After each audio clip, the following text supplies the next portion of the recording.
Aujourd'hui, je t'emmène au CBGP. Le club des beaux gosses paléontologues? Mais non, c'est le centre de biologie pour la gestion des populations, en laboratoire d'entomologiste, où travaille Julien Arang. Super, j'espère quand même qu'il est BG ton Julien. Vous êtes ici au CBGP, le centre de biologie pour la gestion des populations. C'est un laboratoire qui travaille sur les insectes en agriculture, leur diversité, leur identité.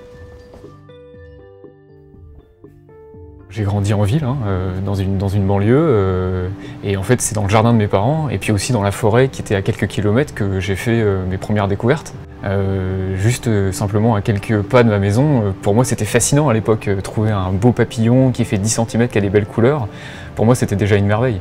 Quand on est jeune, on fait des collections d'insectes, on veut en avoir de toutes les espèces, et oui, des fois c'est simplement en faisant une balade en vélo avec mes parents, je trouvais un papillon qui avait dû se faire gifler par une voiture et qui était mort dans le fossé.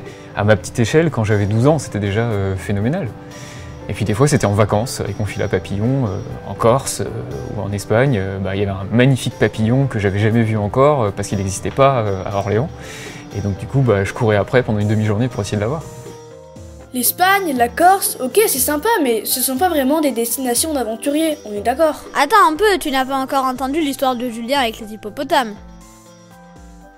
Des fois on se sent un peu effectivement comme Indiana Jones, comme un aventurier, on est en pleine forêt, en pleine brousse, on a une machette à la main et il faut avancer parce que les espèces nouvelles elles sont pas sur un plateau, si on les a pas encore trouvées, c'est que des fois elles sont des endroits bien cachés.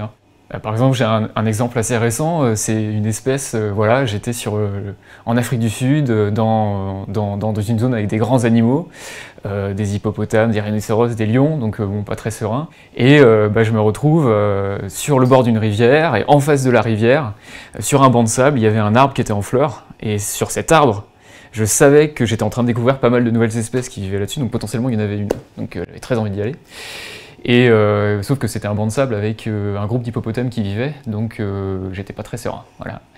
Finalement, j'ai réussi, j'ai attendu, j'ai été patient, j'ai contourné, j'ai réussi à y aller, j'ai pas fait le fier, je suis reparti en courant. Et au final, effectivement, quand j'ai pris mes insectes et je les ai passés sous la loupe, là, j'ai vu que c'était des nouvelles espèces. Pour venir marquer un peu ce moment un peu périlleux, j'ai dénommé cette espèce Ebenacobus hippopotamorum. Donc Ebenacobus c'est le nom de genre, ça veut dire que ce sont des espèces qui vivent sur les ébénacées, c'est un groupe d'arbres.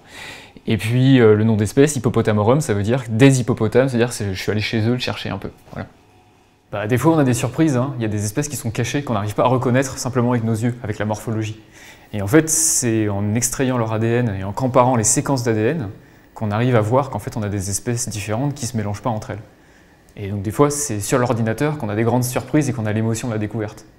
La découverte, c'est pas uniquement une histoire de spécialiste.